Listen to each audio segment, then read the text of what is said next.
6 గంటలు నానబెట్టిన మినపప్పు. దీన్ని ఇలా చేత్తో రఫ్ చేస్తూ పొట్టు తీసుకోవాలి. ఇడ్లీకి దోశలకి మేము ఇదే ఆడుకుంటాం.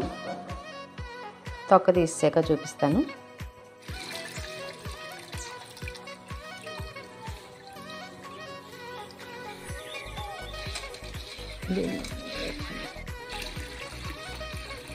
ఇలా పొట్టు అంతా తీసుకోవాలి. తర్వాత తెల్లగా మంచి నీళ్ళతో కడుక్కొని ముందు తొక్క అంతా తీసేసుకున్నాక మంచి నీళ్ళతో కడుక్కోవాలి.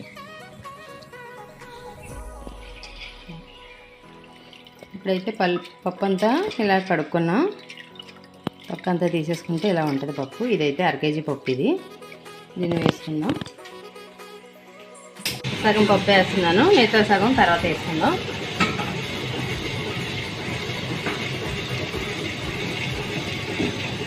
కొంచెం వాటర్ పోసుకుని ఇడ్లీ పిండి గట్టిగా ఆడుకోవాలి.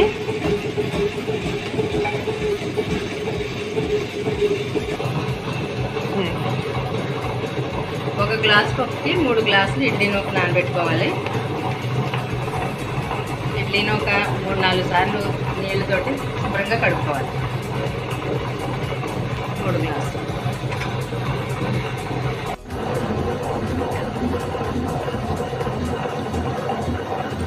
ఇది వాష్ చేసుకున్న ఇడ్లీ నూక. దీన్ని గట్టిగా ఇలా పిండుకోవాలి. చూపిస్తాను.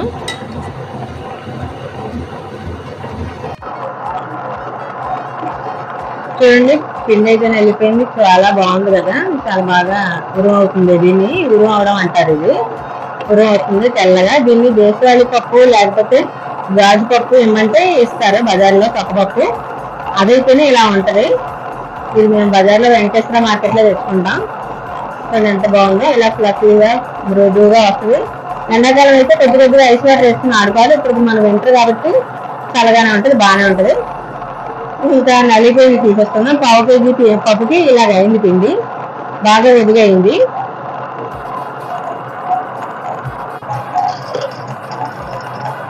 ఇప్పుడు పిండి అయితే రెడీ అయిపోయింది. గిన్నెలోకి తీసేసుకున్నాం.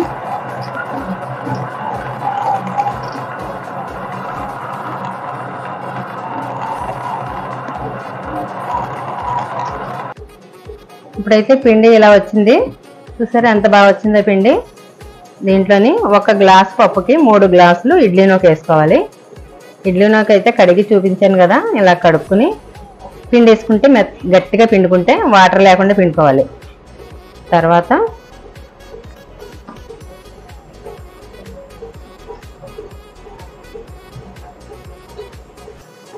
ఇది మొత్తం పైకి కిందకి మెత్తగా కలుపుకుని, ఉప్పు మాత్రం పొద్దుట ఇడ్లీలు వేసుకునే ముందే ఉప్పు వేసుకోవాలి. దీన్ని కలిపేసి అలా పక్కన పెట్టేసుకోండి. ఇది వింటర్ కాబట్టి, చలికాలం కాబట్టి ఏం అవదో పొలవదో పిండి. అదే ఎండాకాలం అయితే ఫ్రిడ్జ్లో పెట్టేసుకోవచ్చు. ఇలా ఉంచేసుకుంటే పొద్దుటికి బాగా పొంగి ఇడ్లీలు మృదువుగా వస్తాయి.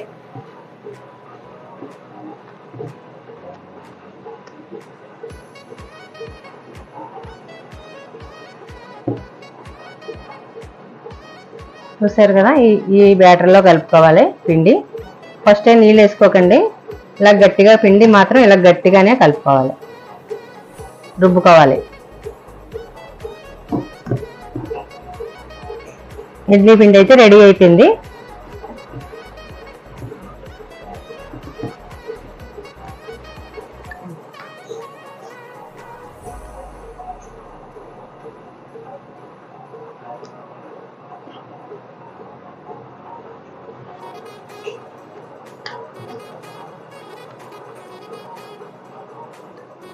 ఇది ఓవర్ నైట్ అంతా ఇలా ఉంచేస్తాను. ఉంచేసి పొద్దుట వేసుకునే ముందే ఉప్పు కలుపుకుని వేసుకోవాలి ఇడ్లీ. ఇదంతా మూత పెట్టేసుకుని ఓవర్ నైట్ అంతా ఇలా ఉంచేది.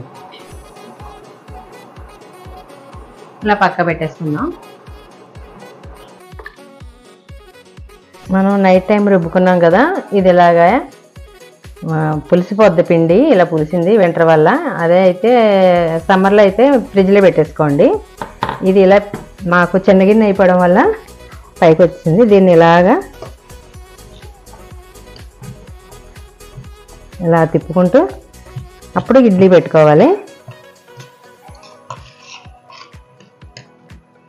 లోపల ఉన్న బబుల్స్ అంతా పోతాయి. ఇప్పుడు ఇడ్లీ పెట్టుకుంటే చక్కగా వస్తుంది. ఈ పులిసిన పిండితో ఇడ్లీ పెట్టుకుంటే చాలా బాగా వస్తుంది. మెత్తగా కూడా ఉంటాయి ఇడ్లీలు. ఇడ్లీ పెట్టి చూపిస్తాను. ఇదైతే సాల్ట్ వేసుకుందాం. ఒక 2 స్పూన్లు సాల్ట్ వేసుకుని దీన్ని మళ్ళీ ఇలా కలపాలి.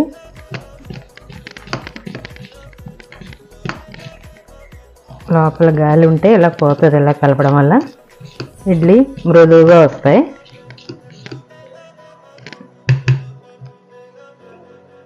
ఇది ఇలా కలుపుకోవాలి. ఈ పద్ధతిలో కలుపుకోవాలి. గట్టిగానే ఉంచుకోవాలి పిండి. మినప్పిండి గట్టిగా రుబ్బుకుంటే నూక కలిపిన తర్వాత కొద్దిగా లూజ్ అవుతుంది. తర్వాత పొద్దుటికి ఇలాగా పులుస్తుంది పిండి. పులిస్తే పిండి బాగుంటుంది. పులవని వాళ్ళు అప్పటికప్పుడే రుబ్బుకుని వేసుకోవచ్చు ఇష్టపడిన వాళ్ళు. తర్వాత రేక్కి ఇడ్లీ రేక్ని ఇలాగా నూనె కానీ నెయ్యి కానీ రాసుకుని వేసుకుంటే ఇడ్లీలు చక్కగా ఊడొచ్చేస్తాయి.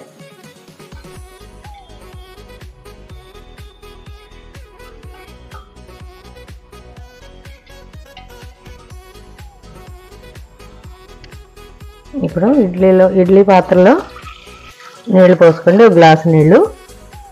తర్వాత స్టవ్ వెలిగించుకోండి. కొంచెం అవి వేడెక్కాక వాటర్, అప్పుడు ఇడ్లీ రేకులు పెట్టుకుందాం.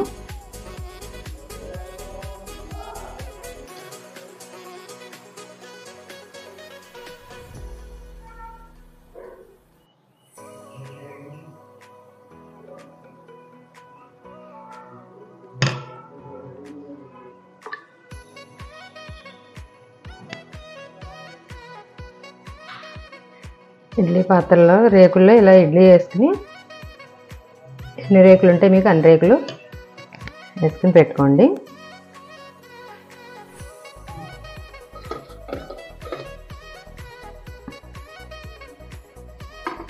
ముందు 1 నిమిషం వేడి ఫుల్గా ఉంచాలి స్టవ్ మంట. తర్వాత సిమ్లో పెట్టి ఉడకబెడితే ఇడ్లీ ఎప్పుడు బాగా కుక్ అవుతుంది. ఇప్పుడైతే ఇడ్లీ పెట్టుకున్నాం కదా, ఇది ఒక 5 నిమిషాలు ఫుల్లోని, ఒక 5 నిమిషాలు సిమ్లోని పెడితే ఇడ్లీ బాగా కుక్ అవుతుంది. ఇడ్లీ అయితే 10 నిమిషాలు అయింది కదా, రెడీ అయిపోయింది. ఇప్పుడు చూపిస్తాను. ఇడ్లీ బయటికి తీసిన తర్వాత కొంచెం సేపు, 1 నిమిషం సేపు అలా ఉంచాలి. ఎందుకంటే వెంటనే తీసేస్తే అది రావు ఇడ్లీలు. ఇప్పుడు 1 నిమిషం అయ్యాక ఇడ్లీలు తీసి చూపిస్తాను. ఇలా వాటర్లో స్పూన్ తడుపుకొని తీసుకుంటే ఇలా ఇడ్లీలు తీసుకుని ఒకటొకటి పెట్టుకోండి.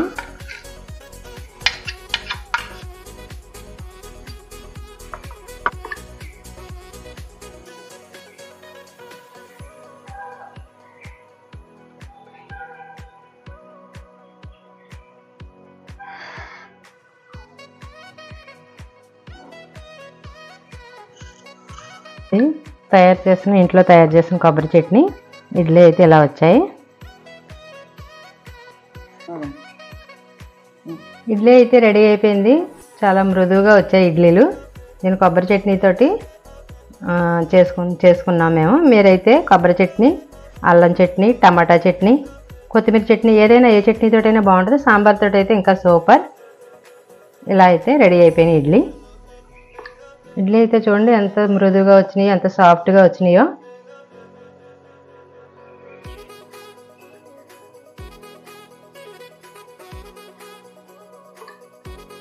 ఇడ్లీ అయితే రెడీ అయిపోయినాయి, చూపిస్తాను చూడండి. నెయ్యి వేసుకుని, కారపొడి వేసుకుని, కొబ్బరి చట్నీ వేసుకుని ఇడ్లీ, ఇంట్లో చేసుకునే ఇడ్లీలు ఇలా చేసుకుంటే బాగుంటుంది. నేను అందరికీ తెలుసు ఈ చేసుకోవడం, కాకపోతే నేను ఎందుకు పెట్టానంటే ఒక సబ్స్క్రైబర్ అడిగారు, మీరు మినపగుళ్ళతో చేస్తారా, ఇలా చేస్తారా? మేము అప్పుడప్పుడు మినపగుళ్ళు కూడా వాడతాం, డబుల్ హార్స్ మినపగుళ్ళు. తర్వాత ఎక్కువ పొట్టుపప్పే వాడతాం. గారెలకు కానీ ఇడ్లీకి కానీ పొట్టుపప్పు అయితేనే బాగుంటుంది. ఇప్పుడు అదైతేనే మీకు రుబ్బు ఒదుగవుతుంది. చూపిస్తాను కదా, గ్రైండర్లో వేయడం ఒదుగవుతుంది, పిండి బాగుంటుంది. తర్వాత చూపిస్తున్నాను. ఇది నెయ్యి వేసుకుని సూపర్గా వస్తాయి ఇడ్లీలు. ఇలా చేసుకోండి. అందరికీ తెలిసిందే ఇడ్లీ ఎలా ఇదవ్వాలో. పెళ్ళైన అమ్మాయిలకి, కొత్తగా పెళ్ళైన అమ్మాయిలకి, తర్వాత బ్యాచిలర్స్ అబ్బాయిలకి ఇలా ఉంటే చేసుకుంటే యూజ్ అవుద్దని పెట్టాను వీడియో.